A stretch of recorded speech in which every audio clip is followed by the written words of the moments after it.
Yo, halo guys, selamat datang kembali di channel TechCast. Di video kali ini kita akan membahas tentang teknologi dengan mengundang berbagai macam narasumber hebat, mulai dari profesor, sarjana komputer, bahkan ada warga biasa juga pengguna teknologi. Saksikan keseluruhan videonya hanya di TechCast.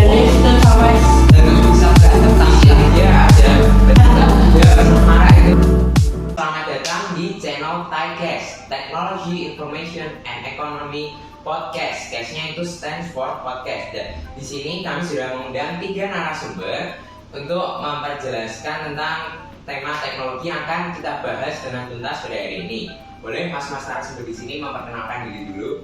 Oke, perkenalkan nama saya Matthew George Santoso, biasa saya dipanggil Matthew. Nah, di sini saya akan menjelaskan tentang apa itu teknologi sebagai narasumber. Di sini saya sebagai narasumber nomor 1 ya. Nah, saya berasal dari kelas 9K, nomor presensi 24. Shalom, nama saya Matthew Timothy Wijaya. Saya sebagai narasumber kedua di podcast hari ini. Saya berasal dari kelas 9K, nomor presensi 25. Ya, perkenalkan nama saya Dio Sadi Prabowo dan saya dari kelas 9K nomor presensi 11 dan saya merupakan narasumber ketiga.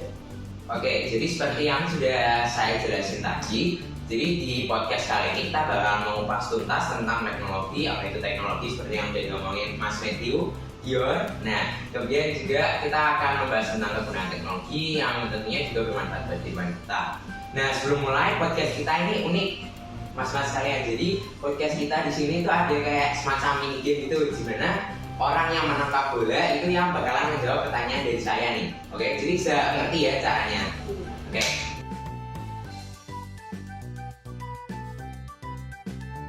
Jadi langsung saja pertanyaan pertama itu adalah tentang pengertian teknologi menurut mas-mas kalian nih.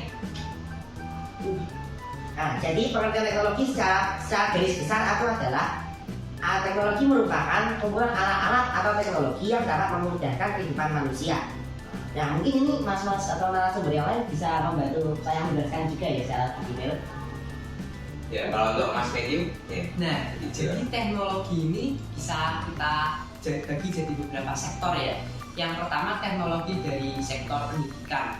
Tentu saja kita itu sebagai pelajar ya di sini itu sudah merasakan banget lah apa dampak teknologi di kehidupan kita sehari-hari sebagai pelajar.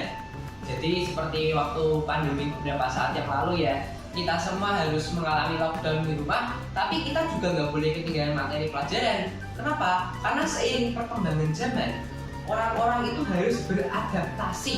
Jika kita ketinggalan, ya udah kita bakal ketinggalan kayak gitu, nggak bakal bisa sukses untuk di masa mendatang. Oleh karena itu kita harus terus beradaptasi dan terus belajar.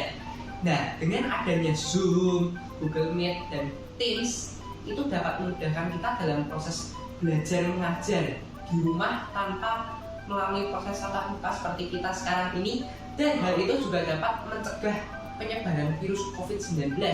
Nah, hal itu menjurus ke sektor yang selanjutnya, yaitu sektor kesehatan. Sektor Ya, kesehatan. Mas, bentar, dipotong dulu ya. Ini nanti durasinya panjang berat. Luar biasa sekali Mas Dior sudah menjelaskan. Jadi kalau boleh saya menyimpulkan, intinya kan teknologi segala sesuatu yang memudahkan aktivitas manusia, dan itu terbukti di waktu pandemi kemarin itu ya. Dibuktikan dengan banyaknya aplikasi dan segala sarana prasarana yang bisa mendukung pembelajaran kita di rumah gitu ya Mas. Ya.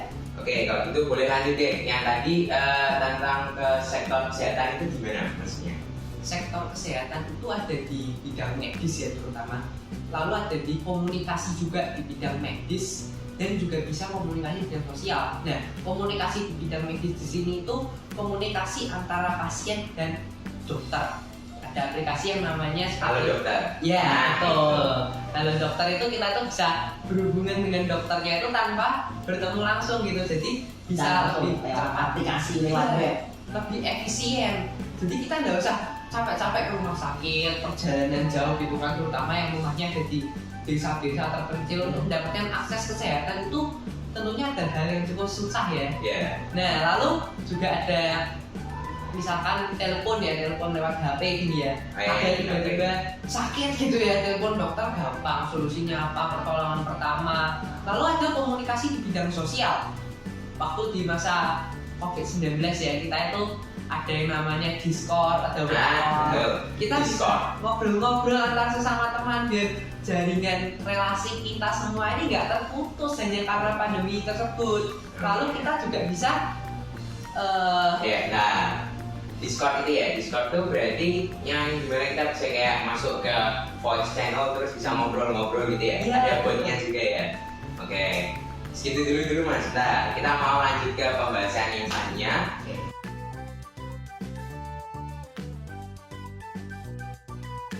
Tentang dampak negatif teknologi, boleh kita mengingatnya. Oke, jadi kita random aja, oke? Ya, Mas Dion, boleh kali dijawab gimana masuknya dampak negatif teknologi itu kalau memperefek bagi kita semuanya sebagai manusia, dampak negatif teknologi itu gimana? Mungkin boleh dijawab. Ya, semakin berjalannya waktu kan manusia berevolusi, tapi kan bukan manusia tok yang berevolusi, teknologi juga semakin berevolusi. Ya, semakin berkembang gitu ya. Nah, semakin berevolusinya teknologi dan tingkat kejahatan pun juga semakin tinggi. Malahan tingkat kejahatan dalam digital itu lebih menyeramkan daripada iya. Dan kejahatan dalam dunia digital itu bisa disebut namanya cybercrime. Cybercrime contohnya ada banyak, buat kayak hacking, phishing, coding, ya. Nah, saya tuh punya pengalaman teman saya ya. Saya sebut namanya Haja, nama samaran. Jadi si Mas Dai ini kenapa?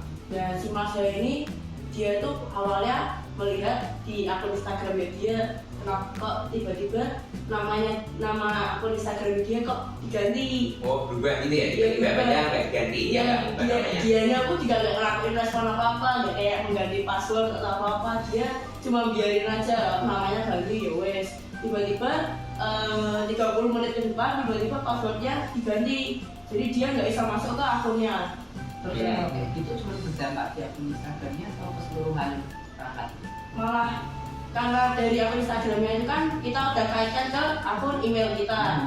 Ya di akun email Jadi kena gitu ya? Iya. Kalau dari data pribadinya hilang semua, ambil sama yang masuk akun ini. Iya, teman saya itu dia ada orang hackingnya, dia masuk ke akun Gojeknya dia. Oh, terus disedot dananya? Iya, dananya sudah sampai 120 ribuan sampai habis. Nah, kalau gitu aku juga pernah sih kalau pengalaman kayak gitu, soalnya pernah dulu waktu zamannya PUBG ya. Zaman PUBG kan saya juga main tuh. Nah, terus waktu main PUBG itu pakai akun Facebook. Nah, itu pernah akun Facebooknya itu dihack, nggak tahu kenapa juga waktu itu nggak nyelidikin juga sih. Dihack namanya sama akun hack termux atau apa gitu. Jadinya nggak bisa masuk. Terus juga pernah kalau orang tua saya sendiri juga pernah tanya, jadi kartu kreditnya itu kebobol gitu, terus dipakai buat kayak transaksi yang buat game lah atau apa gitu, sampai ratusan juta itu pernah. Dan itu memang banyak ada kasusnya ada dan pernah masuk ke TV juga gitu.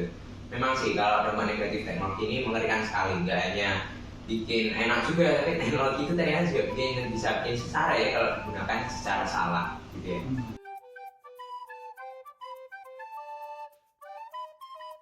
Terus kalau gitu kan tentunya karena teknologi ini bisa juga berguna, bisa juga tidak berguna buat kita, malah merugikan. Nah, tentunya kan harus ada cara ya untuk menghadapi teknologi itu. Nah, mas-mas di sini mungkin ada yang bisa menjelaskan. Oke, langsung aja. Apa ya?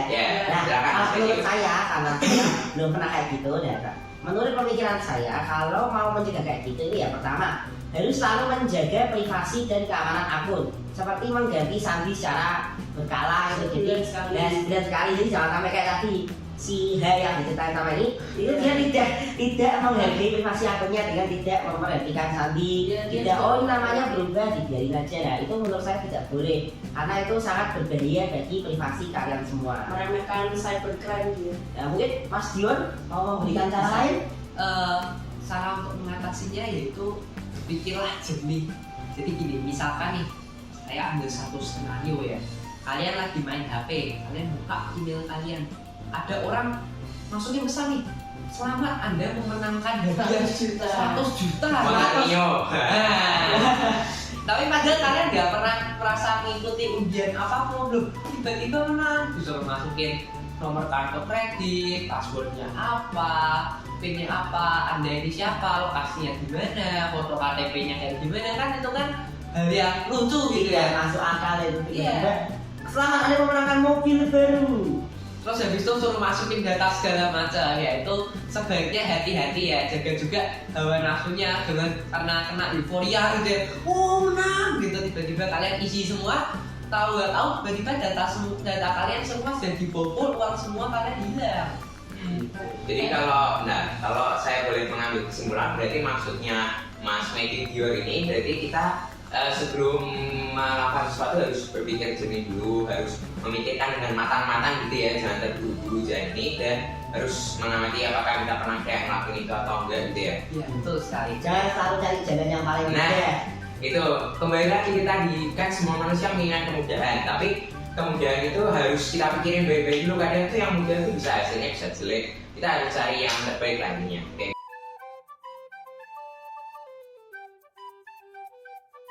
Terus kita mau lanjut ke pembahasan berikutnya nih. Nah, saya rasa ini Mas Dior ini kayak cenayang ya, bisa mengetahui pembahasan yang mau dibahas selanjutnya, padahal nggak di briefing nih sebelumnya. Nah, jadi karena tadi kan ada ini saya mau dibahaskan teknologi membantu pendidikan, meningkatkan pendidikan. Nah, kalau saya boleh mengambil kesimpulan tadi kan Mas Dior sudah menjelaskan beberapa lah ya, dimana intinya kalau teknologi membantu pendidikan itu dia bisa membuat pendidikan menjadi meningkatkan kualitas pendidikan, juga pendidikan bisa dilakuin dari mana saja. Misalnya waktu pandemi itu bisa lewat Zoom, terus Google Classroom atau Teams yang dipakai oleh kita sekarang ya, terus juga ulangannya online melalui form gitu ya.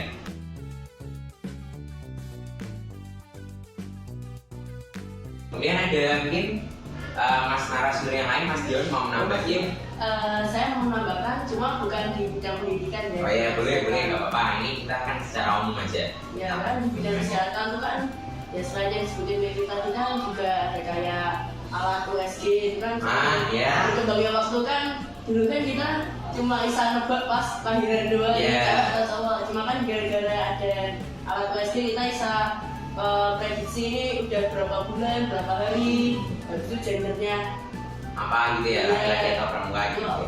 Terus kalau nggak salah, kalau setahu saya juga dulu kan misalnya ada USG 2D, terus sekarang mulai ada yang 3D bahkan 4D itu ya. Iya ada.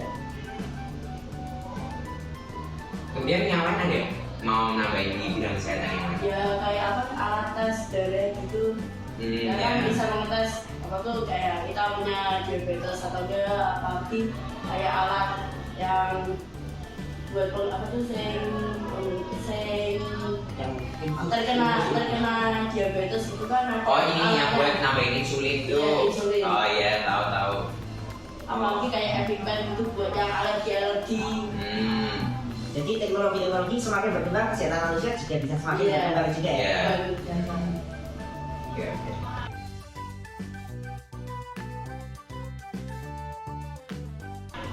Terus kalau boleh lanjut lagi penggunaan teknologi, kalau tentunya kan selain tadi itu semua teknologi kan juga mendukung hobi ya.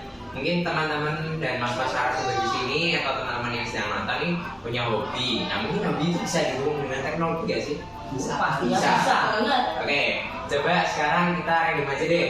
Mas yang mau jawab ya buat hobinya. Oke, jadi saya sendiri itu memiliki ketertarikan di dunia game ya.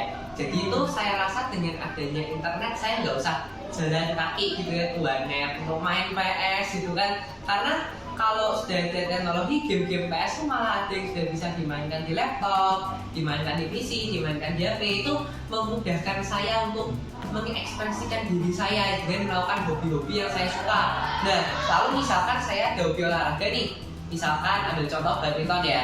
Nah, saya ini bisa melihat tips-tips bermain badminton agar saya dapat improve hobi saya lebih baik lagi. Saya bisa mendalami hal yang saya sukai. Terus kalau misalnya Mas Matthew, nah dulu, Mas Dion aja deh, Mas Dion. Yang dulu. Ya saya sih sama kayak Matthew, saya suka main games ya. Apalagi saya kan juga kalau main game tuh nggak bisa sama main sendirian, harus ada teman. Nah, misalnya zaman dulu kan kita harus ketemu sama teman dulu biar bisa main gitu. Cuma kan di zaman sekarang tuh udah modern banget, kita bisa sambil Discord call, habis itu main game di PC atau di HP, bisa main bareng.